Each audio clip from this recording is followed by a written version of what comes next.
Hello friends, आज आपण आलो आहोत अल रहा बीच रिसॉर्ट अँड स्पामध्ये। आम्ही आज इकडे इफ्तारसाठी आलो आहोत। माऊ कशी चालते बघा पुढे। आणि या हॉटेलचा ॲम्बियन्स एवढा मस्त आहे। आणि आता रमजान चालू आहे तर रमजानचं डेकोरेशन्स एकदम वाव आहे। आणि हे बघा, हे ओपन लॉन आहे इकडचं। आतमध्ये पण सिटिंग अरेंजमेंट आहे इफ्तारची, बट हे ओपन लॉनची अरेंजमेंट खूप एक नंबर आहे। सो खूप असे टेबल्स आहेत, लाइटिंग त्यांनी खूप चांगली केली आहे, लाईव्ह म्युझिक आहे इकडे। रमजानची म्युझिक सायलेंट म्युझिक आहे, पण खूप मस्त वाटतंय ज्या पद्धतीने ह्यांनी जे सेटअप केलं आहे ना रमजान इफ्तारसाठी, ते खूप छान आहे। आणि बघा तुम्ही किती मस्त वाटतंय, हे ॲम्बियन्सच खूप छान वाटतंय। सो आता आपण जाऊया फूड स्टॉलकडे। सो हे बार्बिक्यू स्टेशन आहे इकडचं, बार्बिक्यू कॉर्नर। इकडून सगळे फूड स्टॉल्स चालू होत आहेत। फर्स्ट काउंटर बार्बिक्यूचं आहे, बार्बिक्यू आहे। परत मग हे आता समोसा काउंटर, स्टार्टर्स मेन्यूमध्ये आहे। समोसा, पिझ्झा होते, चिकन होतं, चिकन पकोडा, हे सॅलेड्स आहे।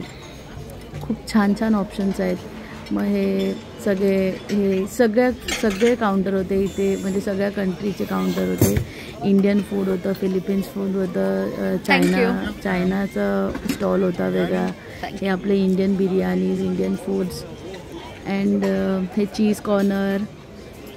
खूप छान वाटतं, खूप ऑप्शन्स होते। ब्रेड्स झाले।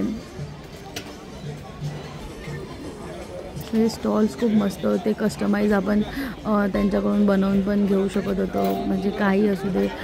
जर आता तिकडे ते लॅम्प कट करायचं पण प्रोसेस दाखवत होते, तर ती लोकं ते लॅम्प कट करून जसं आपण बोलू तसं ती लोकं फ्राय करून आपल्याला कस्टमाइज करून देत आहेत। हे पास्ता कॉर्नर, लाईव्ह कॉर्नर आहे। सो माऊला पास्ता खायचा होता, मग आम्ही माऊसाठी पास्ता बनवून घेत होतो इकडे।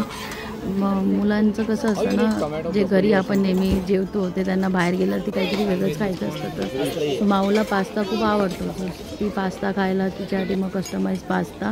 आणि हे आता डेझर्ट कॉर्नर आहे इकडचं। डेझर्टमध्ये खूप ऑप्शन्स होते, फ्रूट सॅलेडपासून डेट्सचे, मोस्ट ऑफ ऑल खजूरचे आयटम्स खूप होते इकडे। तुम्ही बघू शकता त्यांनी किती छान सेटअप केलेलं आहे, कसं डेकोर केलं आहे, खूप एकदम परफेक्ट आहे। केक्स मुलांसाठी खूप ऑप्शन्स होते, म्हणजे मोठ्यांसाठी तर असतात, पण मुलांसाठी पण स्वीट्स, जलेबी, चॉकलेट्स, केक खूप छान होतं। परत काय बोलतात त्याला, वॉफल बोलतात ना, वॉफल होतं, आईस्क्रीम होतं। खूप छान मुलांसाठी छान ऑप्शन होते इफ्तारचे। माऊनी खरंच खूप एन्जॉय केलं। ती एवढी बिझी होती की मम्मा तू मला शूट करू नको, त्याच्यामध्ये मला एन्जॉय करू दे जे आहे ते असं। सो ओव्हरऑल पूर्ण इफ्तार हा चायना टाऊन आहे, चायनाचे फूड्स।